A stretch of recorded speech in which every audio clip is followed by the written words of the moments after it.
Good morning, students. Today we are going to study about the valleys. How are valleys formed?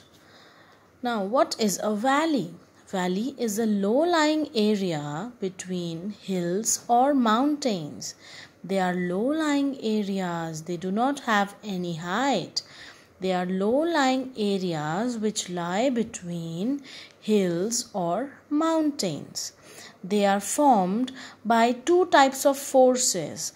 First is the exogenous forces and the second is the endogenous forces.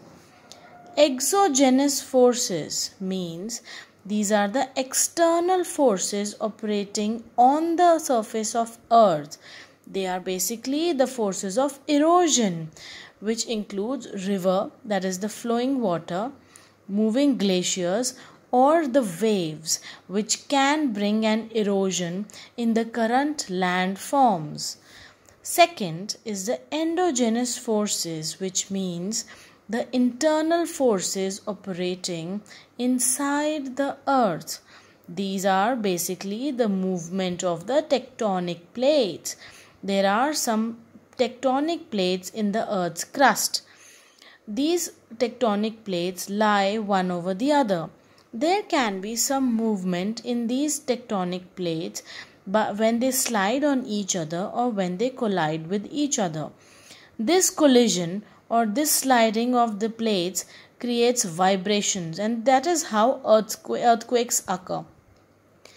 And sometimes due to these movements, there can be a pressure on the rock structure, the layers of the rock, and valleys can be formed. So now we know that valley is a low-lying area which is found between a hill or between mountains. Now we also know that they can be formed by two processes, two forces operating. These are the exogenous forces, which are the external forces. Second is the endogenous forces, which are the internal forces operating inside the earth.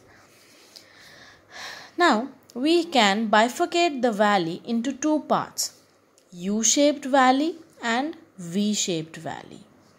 The formation of both the valleys are different. U-shaped valley is also called a rift valley, whereas V-shaped valley can also be called a river valley. We will take up one by one.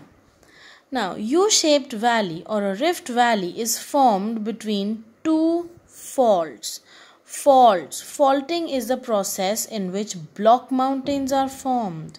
Now, as you can see in the diagram here, these are the rock layers of the rock in the earth. Now, there can be sometimes the forces operating in the opposite direction. These forces can stretch the rock layers in the opposite directions. And these stretches can create some faults, or which we can in simple terms call cracks. Like there is a crack in a bone.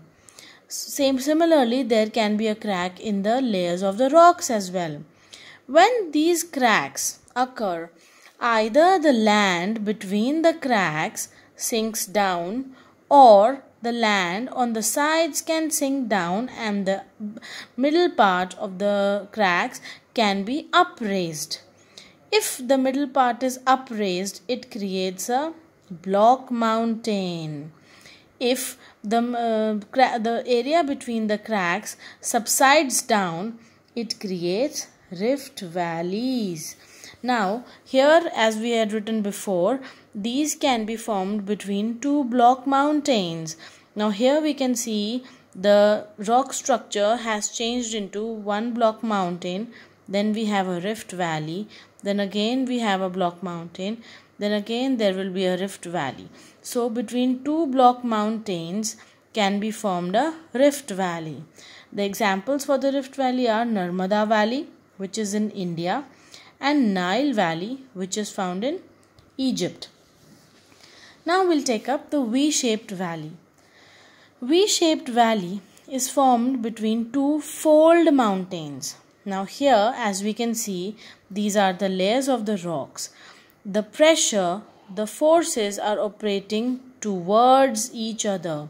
Now this and this side force and this side force tend to create a wrinkle. They tend to create a wrinkle, or we can call it a fold in the rock layers. These folds are called anticlines and synclines. Now this is again an anticline. Here again we will have a syncline. So wherever we have anticlines, these are the fold mountains. And in between the two fold mountains, the synclines, we can call it a V-shaped valley.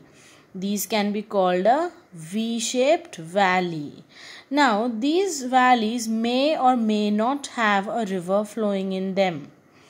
Now, some examples for V-shaped valley are Rhine Valley, which is in Europe, and Damodar Valley, which is found in India.